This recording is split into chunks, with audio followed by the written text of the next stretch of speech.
Welcome into TexAgs Rewind, presented by Specs. And the perfect cure for summertime blues and Specs is lower prices on summertime brews. Specs puts the score in scorching with everything you need to stay frosty all summer long with an impressive saving on Texas-sized selections of wine, spirits, beers, seltzers, ready-to-drink cocktails, and much, much more. Faletra. What's up, Ben? How you doing? Last day, right? Yeah, sadly. Yeah, man, we're going to miss you. I'm going to miss you guys. I'm going to miss everything here. Yeah, well, you'll still be involved in some shape. And Reese Nygren, hello, sir. Howdy. All right, I'm going to let Faletra, God, I got to say it like that. It just comes out so nice. Faletra, tell me your favorite part of the show today. For sure, I think a lot of people are going to agree with me on this one, but Toney Hurd Jr. was amazing. I had never heard him speak before, but he's a great guy. That was awesome. That was fantastic. All right, Nygren, you can't say Toney Hurd. I was going to say that, but I'll go with Braden Gall. Hearing him talk about the other schools in the SEC, it was pretty... What in particular did you like on that? Mm-hmm.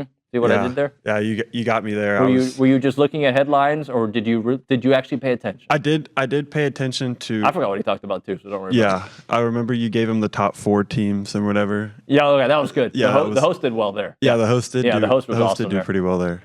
We also had Brauninger on the show, and Brauninger made some inappropriate jokes. They were good. They were good jokes. We talked about the poop cruise, and all right? He made and Nick said no for YouTube. He made an exquisite fart sound. Okay, we see now. See the line? Here's the line. I'm crossing. Here's Brauninger. Yeah. And here's you. Like you're right below Brauninger. I'm right there. You're getting a whiff of that, all right? Right there. What? It's the rewind. Sorry, Nick. Check it. Callahan says Notre Dame, Florida, and LSU as his big 3 most important games. If you were to get those 3 games, okay, so 2 of those would be on the road against top 10 teams potentially, right? And Florida. What would then you say about their record for the rest of the way if you assume that they lost at Texas? What other games would you assume they lost in that scenario? They beat LSU, they beat Notre Dame, and then they beat who? Florida. You could lose to South Carolina. I think South Carolina is going to be pretty good. But the thing with South Carolina is that was, I think, underrated last year, especially like as they started to play well, was their defense, and they lost so much off that defense, especially the front 7. So I do think the matchup, today in late June, and you're looking at a game on November 15th. But today, I would say that matchup favors Texas A&M with what they should be able to do well. So I agree with you. Again, like to me, what are the coin flip games? I think Notre Dame's coin flip game. I just don't know about Auburn. Right now, it has to be a coin flip game today, right? I would favor A&M. I think Florida's a coin flip. At home, Florida, they got a really good quarterback. They got to be able to run the football. They got a great back. Be interesting to see what their receiver turnover looks like. But I think Florida is coin flip, LSU coin flip, South Carolina coin flip, and then Texas, obviously. But again, I just don't have Notre Dame in terms of my level of importance because it's an out-of-conference, out-of-league game. You can make enough hay in the league where the Notre Dame win or loss. But if you get that, it sets you up significantly. If you, like, this schedule, if you're in the same position that you were last year, you win one more game last year, you go to Atlanta, and I don't think that the playoff committee is ever going to leave out the number 2 team in the SEC. I don't need Marcel Reed to be this, like, top 7, 6 quarterback in the SEC for A&M to have the kind of success I think they can have. That doesn't mean I don't want him to be, okay? I'm just saying I don't think he's got to be this elite quarterback for A&M to have the kind of year they need to have. Curious your thoughts on that statement. Sources indicate TexAgs thinks Marcel Reed will not even be a top 10 quarterback in the SEC. That's what I heard just then. No. Look, he's got a ton of talent. He's got a ton of upside. More time, not just for him, but other folks in the offense, the coaching staff, the offensive line is going to be better. And you guys are certainly closer to all of this than I am. But I think the way I look at it is you don't need to be, and this is maybe kind of your point, I don't think you need to be a top 10 quarterback nationally for Texas A&M to make the playoff. I don't think you need to be a top 5 quarterback in the SEC to make the playoff.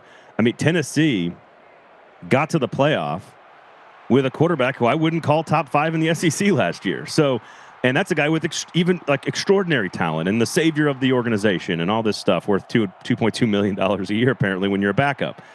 And so it's more about like if the rest of if the defense comes along and sort of year 2 with Elko's system and everybody's a little bit more like that half a step faster because they're more comfortable in the system in terms of diagnostics and be where you need to be.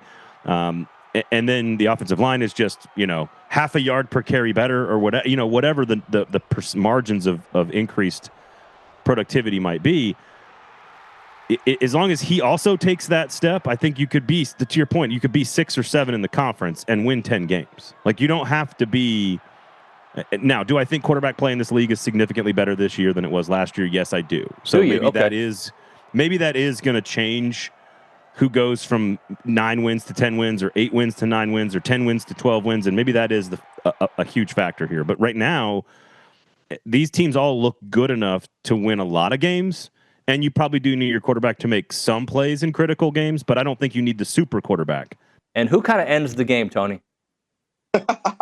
So we got a shark by the name of Toney Hurd Jr., man. I got that interception, and it's crazy because Coach Sumlin was literally telling me that was going to happen before the play. So when it happened and I caught the ball and fell, I went to the sideline and looked at him, and I was like, no way. Like, how did you know that? But, yeah, man, we worked on that exact style of play throughout the week in practice, and, it happened. And, film study and just being prepared was the biggest part of that interception. All right, I do want to talk about the Duke game because that game played with my emotions in multiple ways. All right, you guys are down at the half. Talk to me about the vibe in the locker room of the way that game was going, and then just Johnny, just kind of take me through halftime. So halftime, man, we come into the locker room, and honestly, for the first 5 to 10 minutes, I'd say it was pretty quiet. It was pretty somber. But we got the energy rocking and rolling, and it was a sense of confidence. It was a sense of urgency. Like, we got to do it now. It's now or never. And, Johnny came out, man, fired on all cylinders. Trey Carson popped us off with the long run. And, man, I just backdoored with the interception, and we just kept it going. Nate Askew made an amazing play. Johnny made an amazing play. And I just say, man, one thing about that, it was a team effort. It wasn't just one play or one quarter. It took 4 quarters of hard-nosed football from all of us. So the pick 6 that you had, were you guys down at the time? I feel like you were. Yes, sir. We were down. Okay. So to kind of take me through that, when you can't, what you're, just take me through the whole thing. So if you go back and actually watch it on film and go back and watch my feet never stopped moving. Before the ball snapped, I already knew he was going to run a slant. So my goal was I wanted to get out of the quarterback's vision so he didn't know that I knew, but then I wanted to pop back into the vision so I can get the pick. So if you go back and watch the film, you see my feet are hot the whole time because I know it's coming my way. I know it. So as I start to read the play, I'm reading my number 2 receiver, and based on what number 2 do, I know what number 1 is going to do.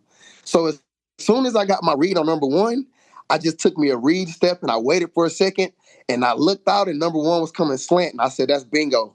It's bingo.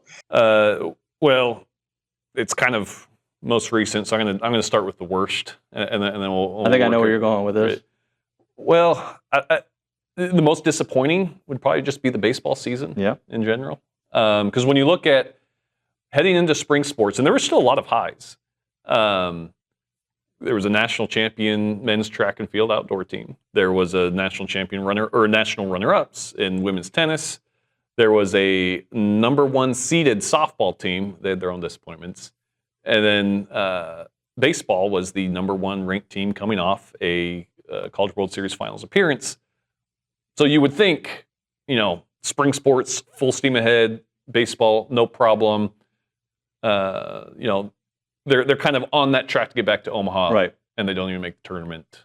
So many ups and downs with that season, and probably highlighted by the fact that they got swept by a Missouri team. Yeah, probably kind of the low, and I think they hit such a low that there's nowhere to go but up from here. So So would that also be the most surprising thing about the calendar year? Yes, I would say. Now, I get the expectations in number one, and they had some injuries, and maybe it was a little premature to dub these, they're going back to Omaha. But you would have thought, a little bit more competitive on the field and not so inconsistent, the highs and lows we saw with that baseball team. So it'd definitely be most surprising, I would say. Any takeaways of optimism for baseball for next year? Yeah. I think there's a lot of because we saw those. I mean, they beat the national champions. They had a lot of great wins, a lot of competitive games that they were in, and then a lot. Terrence Keel was a great flash and a great bright spot. And I think the future, you get Gavin Grahovac back and Caden Sorrell and this some of the transfers they brought in. The lineup's going to be deadly. So yeah, I think the trajectory is up for Aggie baseball. And I think Michael Early he got his feet wet first year head coach. I think coming back a second year, he's figured some things out. So I think there's only nowhere to go but up. Paletra. Tell the people. You got to use an accent, though. Ooh, like a Texas accent. Give me a Texas accent. hey, y'all, like and subscribe. And tune in tomorrow. I don't know if that... That wasn't even close. About what I would expect. Give me a Texas accent. Well, according to Ben, me talking right now is a Texas accent. So you need to like, comment, subscribe, and hit the bell icon so you never miss another TexAgs Rewind. Great job here, buddy. Thank you. We'll see you next time.